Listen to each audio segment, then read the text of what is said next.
വരകളും വർണ്ണങ്ങളും കൊണ്ട് ശ്രദ്ധേയനാവുകയാണ് കൂനം സ്വദേശിയും പൂമംഗലം AIP സ്കൂളിലെ 7ാം തരം വിദ്യാർത്ഥിയുമായ ആദിദേവ.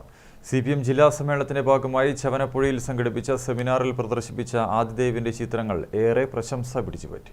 3 വയസ്സു മുതലാണ് ആദിദേവ് വർണ്ണങ്ങളുടെ ലോകത്തേക്ക് ചുവടുവെച്ചത്. ഇതിനോടകം 1000-ലധികം ചിത്രങ്ങൾ വരച്ച ആദിദേവ് ചിത്രരചന ശാസ്ത്രീയമായി അഭ്യസിച്ചിട്ടില്ല എന്നതാണ് ഏവരെയും അതിശയപ്പെടുത്തുന്നത്. എങ്കിലും ജീവൻ തുടിക്കുന്ന ചിത്രങ്ങൾ വരയ്ക്കാൻ ആദിദേവിന് സാധിച്ചിട്ടുണ്ട്. ഇത് ചിത്രങ്ങളിൽ നിന്ന് വ്യക്തമാണ്.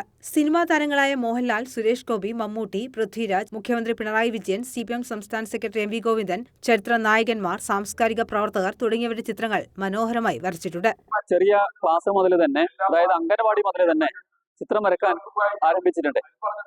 സാധാരണ ഒരു ഗ്രാമത്തിലെ ചിത്രകലയൊന്നും പഠിക്കാതെ തന്നെ ഇത്രയും നല്ല രീതിയിൽ ചിത്രം വരക്കുക എന്ന് പറയുന്നത് ആ കഴിവിനെ നമ്മൾ അംഗീകരിച്ചേ മതിയാകും. പൂമംഗലം UP സ്കൂളിലെ ഇവന്റെ ചിത്രം ഞാൻ 2 കൊല്ലം മുന്നേ അവിടെ മികവുത്സവത്തിന്റെ ഭാഗമായിട്ടുള്ള പ്രദർശനത്തിൽ കണ്ടിരുന്നു. അപ്പോൾ അന്ന് 5ാം ക്ലാസ്സിൽ പഠിക്കുന്ന സമയത്ത് അന്നേരം തന്നെ നല്ല രീതിയിൽ ചിത്രം വരച്ചത് ആണ് കണ്ടത്. ഇന്ന് ഇവിടെ കാണിച്ചിട്ടുള്ള ഈ ചിത്രങ്ങൾ എല്ലാം തന്നെ ഒന്നിനൊന്ന് മെച്ചമായി കൊണ്ടിരിക്കുകയാണ്. നിരവധി മത്സരങ്ങളിൽ പങ്കെടുത്ത് സമ്മാനങ്ങളും നേടിയിട്ടുണ്ട് ഈ മിടുക്കൻ. പെൻസിൽ ഡ്രോയിങ്ങിലും ജലഛായത്തിനുമാണ് വരക്കുന്നത്. ചവനപ്പുഴയിൽ സംഘടിപ്പിച്ച സെമിനാറിൽ വെച്ച് ആദിദേവിനെ വനം മന്ത്രി AK ശശീന്ദ്രൻ, മുൻ ധനകാര്യ വകുപ്പ് മന്ത്രി തോമസ് ഐസക് തുടങ്ങിയവർ അനുമോദിച്ചിരുന്നു. കെട്ടിട നിർമ്മാണ തൊഴിലാളിയായ അച്ഛൻ KP സനീഷും അമ്മ KV സജിതയും പൂർണ്ണ പിന്തുണയുമായി ആദിദേവിനൊപ്പമുണ്ട്. News bureau, Taliparamba.